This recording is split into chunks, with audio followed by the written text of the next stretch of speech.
Operadores exis y no exis. Su principal función es ver si se cumple o no la consulta interna.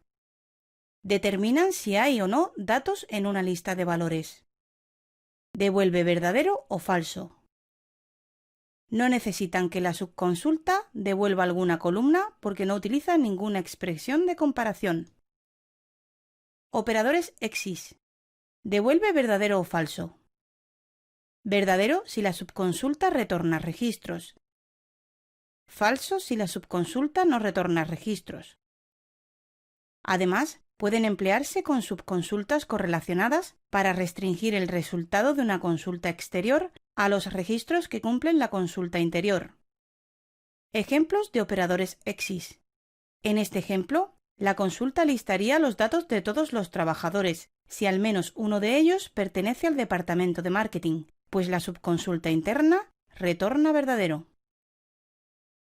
Mientras que en este ejemplo, solo se visualizarán los empleados del departamento de marketing, dado que es una consulta correlacionada, al decir que el ID del departamento de la subconsulta interna tiene que ser igual al de la consulta externa.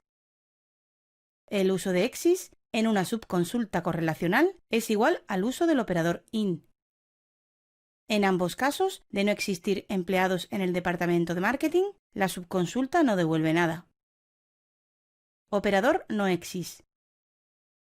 La diferencia con el operador exis es que la cláusula where en la que se utiliza se cumple si la consulta interna no devuelve ninguna fila como resultado.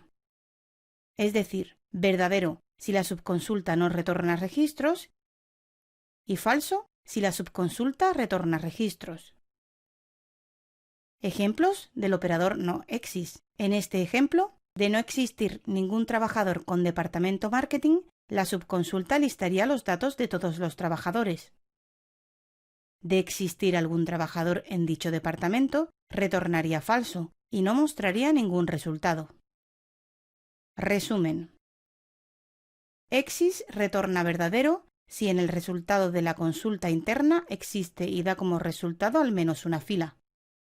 No exis muestra los resultados de la consulta principal si la consulta interna no se cumple. No exis funciona de forma contraria al exis. Tanto exis como no exis no vienen precedidos de un nombre de columna, constante u otra expresión. La lista de selección de una subconsulta que se especifica con exis o no exis casi siempre consta de un asterisco. Ejemplos operadores exis y no exis. En el siguiente ejemplo, disponemos de dos tablas. La tabla profesores, la cual está formada por las columnas ID de profesor, nombre y edad, y que almacena los datos de 3 profesores. Y de la tabla asignaturas, la cual tiene los campos asignatura, cantidad de horas, ID del profesor y año en la que se imparte la asignatura, que almacena los datos de 5 ejemplos. Ejemplo operador exis. Si ejecutamos la siguiente consulta, se mostrarán los nombres de todos los profesores, ya que se cumple la consulta interna, donde al menos un profesor da clase a una asignatura del segundo año. Ejemplo operador exis, subconsulta correlacional. Si ejecutamos la siguiente consulta, se mostrarán los nombres de los profesores que dan clase a segundo año, ya que al usar el operador exis en una consulta correlacional, el operador exis actúa como el operador IN. Hay que fijarse que en la subconsulta, las IDs de los profesores de las dos tablas se han relacionado para crear una consulta correlacional. Si ejecutamos la siguiente consulta usando el operador IN, obtendríamos el mismo resultado, ya que el operador exis en consultas correlacionales actúa como el operador IN. Ejemplos operador no exis.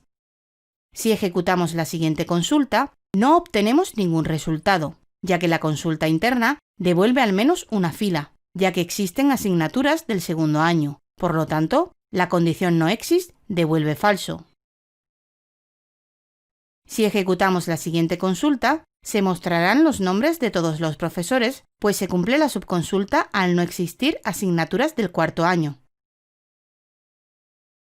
No olvides suscribirte a nuestro canal y entrar en nuestra web